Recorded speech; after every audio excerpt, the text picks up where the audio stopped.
मानवाधिकारों के लिए काम करने वाले संगठन ह्यूमन राइट्स वॉच ने भारत सरकार पर धार्मिक अल्पसंख्यकों के खिलाफ भेदभाव का आरोप लगाया है। गुरुवार को जारी वर्ल्ड रिपोर्ट 2024 में संगठन ने कहा है कि अधिकारों का सम्मान करने वाले लोकतंत्र के रूप में वैश्विक नेतृत्व की भारत सरकार की दावेदारी इससे कमजोर हुई है। 740 पन्नों की अपनी ताजा रिपोर्ट में संगठन ने मणिपुर में हुए नस्लीय टकराव से लेकर दिल्ली के जंतर मंतर में महिला पहलवानों के विरोध प्रदर्शन और जम्मू कश्मीर के हालात का जिक्र किया है।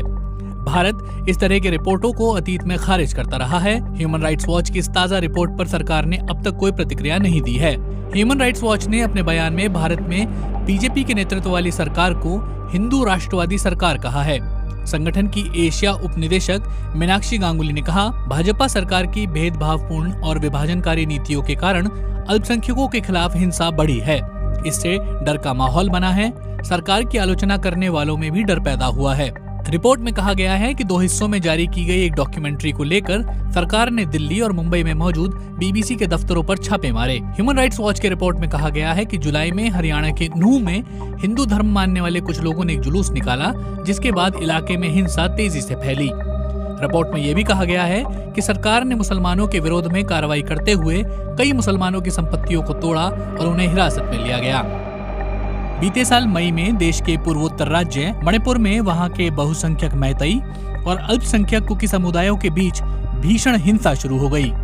रिपोर्ट में प्रदेश के मुख्यमंत्री एन बीरेन सिंह ने कुकी समुदाय के लोगों पर नशे की तस्करी और म्यांमार से आ रहे लोगों को पनाह देने का आरोप लगाया और कहा गया है कि इस बयान से हिंसा को हवा मिली। ह्यूमन राइट्स वॉच ने अपनी रिपोर्ट में जम्मू कश्मीर में अभिव्यक्ति की आजादी, विरोध प्रदर्शन की आजादी पर कथित पाबंदी का भी जिक्र किया है। रिपोर्ट में सुरक्षा बलों के हाथों कथित एक्स्ट्रा जुडिशियल मौतों के बारे में भी जिक्र किया गया है। रिपोर्ट में कहा गया है कि 5 अगस्त 2019 जम्मू कश्मीर को विशेष दर्जा देने वाले संविधान के अनुच्छेद 370 के खत्म होने के बाद वहां से आम लोगों की मौत की भी खबरें आती रही हैं।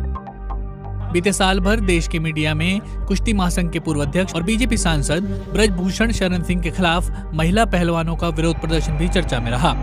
रिपोर्ट में कहा गया है कि महिला पहलवानों का आरोप था कि महासंघ के अध्यक्ष रहते हुए ब्रजभूषण शरण सिंह ने 1 दशक तक यौन दुर्व्यवहार किया।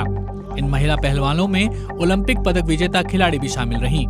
ह्यूमन राइट्स वॉच ने अपने रिपोर्ट में दावा किया है कि सरकार ने ब्रजभूषण शरण सिंह को बचाने की कोशिश की।